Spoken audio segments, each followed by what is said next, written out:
देख रहे हैं भारत और मैं हूं आपके साथ कृतिका सूर्यवंशी। राम मंदिर की प्राण प्रतिष्ठा हो चुकी है। भगवान राम अयोध्या में विराजमान हो चुके हैं। इस मौके पर आज हमारे साथ स्टूडियो में मौजूद है महामंडलेश्वर योगी हितेश्वर नाथ। उनसे हम धर्म से जुड़े मुद्दों पर चर्चा करेंगे। गुरुजी, बहुत बहुत स्वागत है आपका एन भारत पर। बहुत बहुत धन्यवाद। सबसे पहले आपसे सवाल राम मंदिर को लेकर है, जो अब तैयार हो चुका है, भगवान विराजमान भी हो चुके हैं। उसको लेकर क्या रिएक्शन है आपका? मुख में हो राम नाम, राम सेवा हाथ में, तू अकेला नहीं प्यारे, राम तेरे साथ में। तू अकेला नहीं प्यारे, राम तेरे साथ में। ये राम सिर्फ और सिर्फ ये नहीं कि मोदी के ही साथ था, ये राम 145 करोड़ देशवासियों के साथ था। ये राम पूरे विश्व की भारतीय सनातन परंपरा के साथ था। इसी राम की कृपा से, राम के आशीर्वाद से इस राम ने अपने हक की लड़ाई लड़के इस मंदिर को स्थापित कराया है। ये वही राम है। और आज हम नहीं, पूरा विश्व आज राम मंदिर को देखकर, उसकी भव्यता को देखकर मन में आनंदित हो रहा है, भाव विभोर हो रहा है। और वो ये कह रहा है और बड़े दिल से गा रहा है। क्या गा रहा है? उसकी मन में खुशी। अयोध्या में आनंद भयो, बोलो जय श्री राम की, जय श्री राम की, जय श्री राम की। अयोध्या में आनंद भयो, जय श्री राम की। आनंद कौन है? आनंद है सुख राशि सांवला सरोना, सावरी सूरत पे मेरा दिल दीवाना हो गया। सांवरी सूरत पे मेरा दिल दीवाना हो गया। ऐसा दिल दीवाना हो गया। पहली बार मैं देख रहा हूं कि भारत के अंदर, दक्षिण भारत की प्रतिमा, श्री राम की जो प्रतिमा है, उस दक्षिण भारत की कलाकृति, उसको सुंदर, उसको वो स्वरूप दिया गया कि भगवान राम बिल्कुल ब्लैक स्टोन में ऐसे नजर आ रहे हैं जैसे कोई डायमंड निकल के आ रहा हो। इतना सुंदर, इतना अद्भुत। आप सभी के मैं यही कहना चाहता हूँ, आज का आनंद का दिन है। इस आनंद के क्षण को छोड़ना नहीं चाहिए। बिल्कुल सही कहा आपने। भगवान की जो मूर्ति बनी है वो बेहद खूबसूरत है और खासकर उनकी जो आंखें हैं वो ऐसा लग रहा है कि वो बातें कर रही हैं आपसे। बिल्कुल बातें करती हैं। मैं तो आज कई चैनल्स पे रहा तो मुझे किसी ने कहा, आपको क्या लगता है भगवान आपको देख रहे हैं? मुझे, मैं इनका भगवान ना मुझे देख रहे हैं ना आपको, भगवान सबको देख रहे हैं। वहाँ जितने आए हैं भगवान सबको, उनकी निगाह सभी के ऊपर टिकी हुई है। क्यों? क्योंकि भगवान सबका है। बिल्कुल। भगवान ना किसी अन्य पार्टी का, ना किसी व्यक्ति विशेष का, भगवान सबका है। हरिव्यापक सर्वत्र समाना, कण कण में भगवान व्यापक रहते हैं। और मैं आज एक बात बोलना चाहता हूं आपके चैनल के माध्यम से, बहुत महत्वपूर्ण है, उसको ध्यान से सुनिए। ओमकार बिंदु संयुक्तम नित्यम ध्यायन्ति योगिना, कामदम मोक्षदम चैवह ओमकाराय नमो नमः। अगर राम को जानना है तो शिव को जानना होगा। अब आप ये समझ लीजिए कौन है शिव। शिव जिसको कहते हैं डिस्ट्रॉय, पालन करता कौन? मेरा राम। श्रृंगार करता मेरा शिव। और शिव कितने अक्षर में बना है? दो। शिव कितने अक्षर? दो। तो राम ने कहा मैं पालन करता हूं, जगत का पिता हूं, क्योंकि पिता ही तो पालन करता है बच्चों की। तो राम कितने अक्षर में? दो। तो शिव भी 2 अक्षर में, राम भी 2 अक्षर में। तो राम ने क्या किया कि पूरे अपने जितने भी बच्चे भूमंडल पे, उन सबको 2 ही अक्षर में बनाया। और आप गिन लीजिए कैसे बनाया। बाल, सिर, माथा, भौहें, आंख, गाल, कान, नाक, होठ, दांत, जीभ, ठोरी, मुंह, गला, कंधा, छाती, पेट, पीठ, हाथ, पैर, सब कितने? 2। क्यों है 2? क्योंकि ये राम का दिया हुआ शरीर है, राम ने दिया है। इसीलिए इस शरीर से हम राम का काम करेंगे। इसीलिए मोदी जी ने मन में ठान लिया कि राम काज की ने विनु, मोहि कहाँ विश्राम। और 2014 में आके संकल्प लिया कि मंदिर वहीं बनाएंगे और वो मंदिर बन गया। बिल्कुल 2014 में बोला था मोदी जी ने और 2024 में उन्होंने मंदिर बना दिया। तो अभी आपने पार्टियों का भी जिक्र किया, इस दौरान बहुत सी पार्टियों ने अयोध्या जाने से मना भी कर दिया, उनको लेकर क्या कहेंगे आप? किया अभिमान तो फिर मान नहीं पाएगा। अभिमान में चूर हैं वो लोग, इसीलिए कह रहा हूं नहीं मिलेगा मान और सम्मान, नहीं मिलेगा वोट। क्यों? क्योंकि तुमने अभिमान किया अपने ऊपर, मद में चूर थे आप लोग कि हम नहीं जाएंगे। अरे ये सोचो मूर्खो, तुमको किसी मोदी ने नहीं बुलाया, तुमको भगवान श्री राम ने बुलाया, निमंत्रण भेजा। बड़े भाग्यशाली हैं जिनको निमंत्रण मिला है।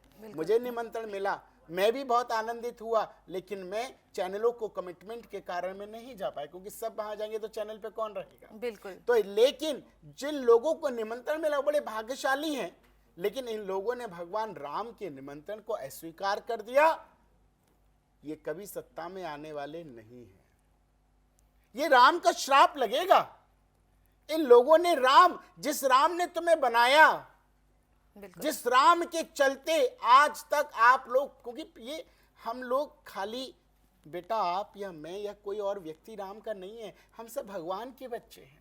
हम ये कैसे भूल गए? तो मैं इन लोगों को ये कहना चाहता हूं कि अभिमान मत करो, किया अभिमान तो फिर मान नहीं पाएगा, होगा वही जो प्यारे राम जी को भाएगा।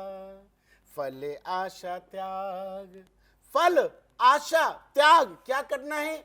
शुभ कर्म करते रहिए, सीताराम सीताराम सीताराम कहिए। बहुत खूबसूरत गाया, सच में आप बहुत सुंदर गा रहे हैं और मन कर रहा मैं सुनती ही रहूं। वहीं इस दौरान कुछ शंकराचार्य भी थे जो अयोध्या जाने से जिन्होंने मना कर दिया था, उनको लेकर क्या कहेंगे? पार्टियों को लेकर तो आपने बोल दिया, लेकिन शंकराचार्य को लेकर आप क्या कहेंगे? देखिए, शंकराचार्य जी हमारी बहुत सम्मानीय पीठ है और भारत की सर्वोच्च सत्ता है वो। सनातन परंपरा को अगर हम बात करें तो सनातन परंपरा की सर्वोच्च सत्ता है। सनातन में शंकराचार्य के पद को बड़ा सम्मान दिया जाता है और वो हमारे सम्मानीय थे, हैं और रहेंगे, हमेशा रहेंगे। ठीक है, उनके मन में कहीं कोई संकोच था, उनके मन में एक भाव था। शंकराचार्य जी ने कहा कि भाई मोदी जी भगवान को स्पर्श करेंगे और मैं ताली बजाऊंगा, उनका ये सेंटेंस था। तो मैं कहना चाहता हूं, उन्होंने ये जो सेंटेंस दिया, कुछ हद तक अगर देखा जाए, मैं आपके चैनल के माध्यम से बोल रहा हूं, मैं अभी तक बोला नहीं हूं लेकिन अब बोल रहा हूं जी। कुछ हद तक नहीं, 99% उन्होंने सही बोला था। बिल्कुल। क्यों?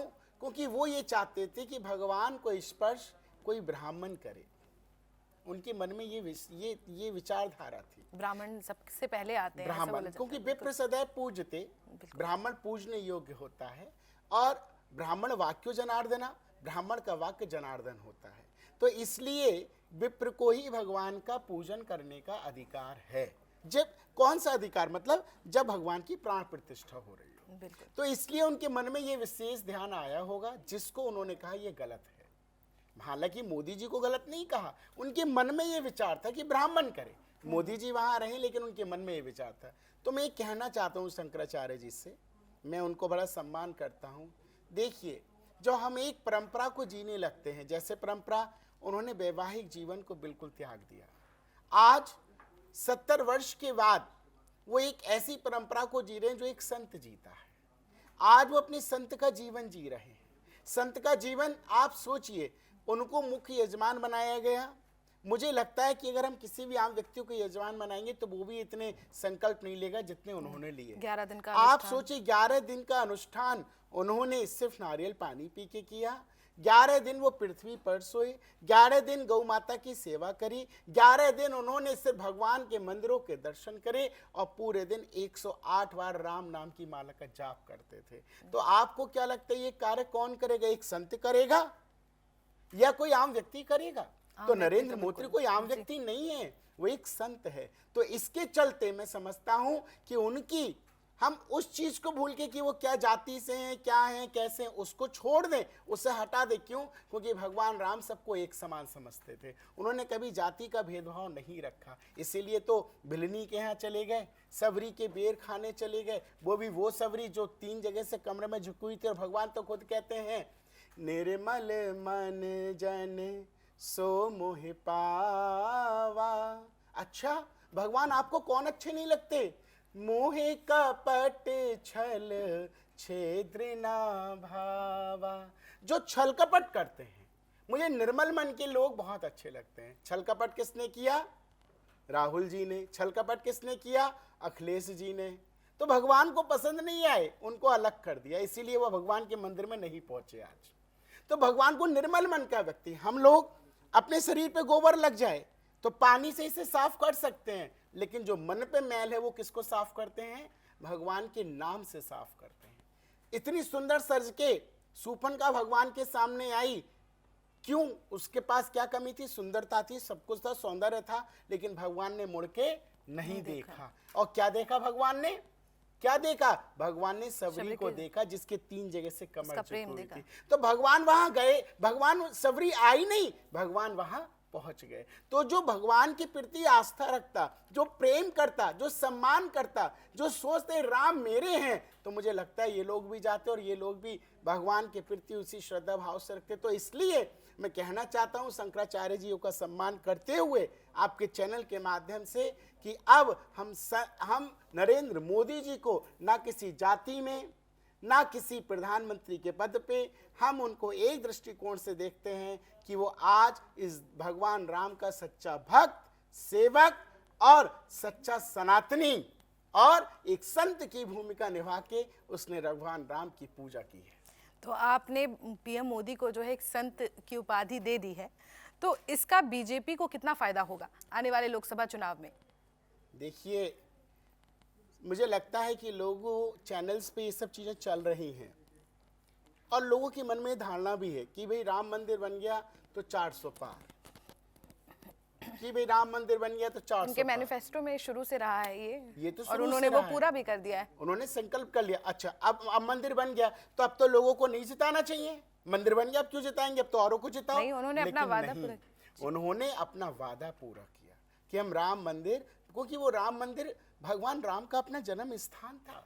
उन्होंने मैनिफेस्टो में तो लिखा, लेकिन मैं लोगों को बताना चाहता हूं, खाली ये जीत का कोई नजरिया नहीं है।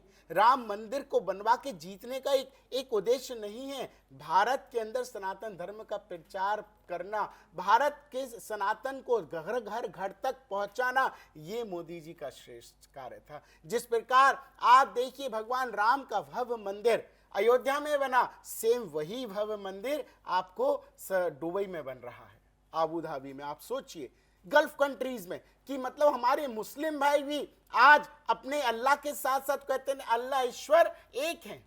हम सब भाई, अब वो अल्लाह कहते हैं, हम राम कहते हैं, बस इतना ही तो फर्क है।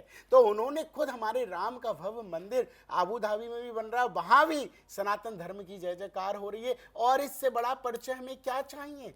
तो इसलिए मैं कहना चाहता हूं देशवासियों से कि आप हम मोदी जी कभी बांटने का काम नहीं करते, सबका साथ सबके विकास की बात करते हैं। जितनी भी उन्होंने योजनाएं करी हैं वो भी आप देख लीजिएगा। हर योजना में, चाहे वो आयुष्मान योजना हो, चाहे घर देने की योजना हो, चाहे गैस के सिलेंडर देने की योजना हो, वो कभी भी ये देख कर नहीं देते कि ये मुसलमान है इसे मत दो, वो सबको देते हैं। अब उन्होंने जिस प्रकार संसद भवन बना, संसद भवन में आपने सुना होगा उन्होंने क्या किया। संसद भवन में आपको पता है आयतें पढ़ी गई थी। अगर वो एक पक्ष के होते तो शायद मुसलमानों को बुलाते नहीं, वो सबको साथ लेके चलना चाहते हैं। फिर भी मुसलमान जो है वो संतुष्ट नहीं है मोदी जी से, ये तो आपको मानना पड़ेगा। कुछ हद तक बेटा, कुछ ऐसे मुसलमान उनसे संतुष्ट नहीं है जो मोदी जी की कार्यशैली से प्रसन्न नहीं है, या उनको कह सकते हैं जिहादी मुसलमान, जो भारत का है ही नहीं। CAA NRC को ले लीजिए, उसको लेकर भी वो खुश नहीं है। वो भारत के नहीं है ना। अच्छा, वो भारत के नहीं है। जो CAA NRC की बात करें, भारत के नहीं है, भारत की सनातन पद्धति के साथ आना नहीं चाहते। भारत के साथ जो भारत में रह के भारत को कहते हैं कि भारत तेरे टुकड़े होंगे इंशाअल्लाह इंशाअल्लाह। अरे तुम काय के मुसलमान हो? जिस थाली में खाते हो वहीं के टुकड़े कर रहे हो। अरे बोलो मेरा भारत महान, मैंने उन ऐसे ऐसे मुसलमानों को मैंने खुद देखा है। मेरे परिवार में मेरी माताजी एक मुस्लिम भाई को राखी बांधती हैं, मैं उनको मामा बोलता हूँ, मेरे घर में आते हैं, हम सिमैयाँ खाते हैं, लेकिन वो हमारे राम जी की भी वैसी पूजा करते हैं और हम भी उनके त्योहारों में उनके साथ जाते हैं। तो मैं उन्हें कैसे कहता हूँ वो हमसे अलग है? लेकिन कुछ ऐसे हैं, लेकिन उन कुछ के कारण हमारे मुस्लिम भाइयों पे भी धब्बा लग गया है कि कुछ मुसलमान। तो इसीलिए कहना चाहता हूँ कि वो लोग अपनी विचारधारा को सनातन की परंपरा के साथ, देश के राजा के साथ मिलकर चलें, क्योंकि अगर हम हिंदू मुसलमान में अपने आप को बांटेंगे तो देश तरक्की की ओर नहीं जाएगा। हमें सबको एक साथ मिलकर राष्ट्र के हित में काम करना है, देश को सर्वोच्च पद बनाना है। जो आज हम अमेरिका को सबसे बड़ा देखते हैं, हम चाहते हैं आज भारत अमेरिका के ऊपर पहुंचे। तो ये थे हमारे साथ महामंडलेश्वर योगी हितेश्वर नाथ, जिन्होंने हमें सनातन को लेकर कई अहम बातें बताई। हमारे साथ इस चर्चा में इतना ही। बने रहिए हमारे साथ, देखते रहिए अहम भारत।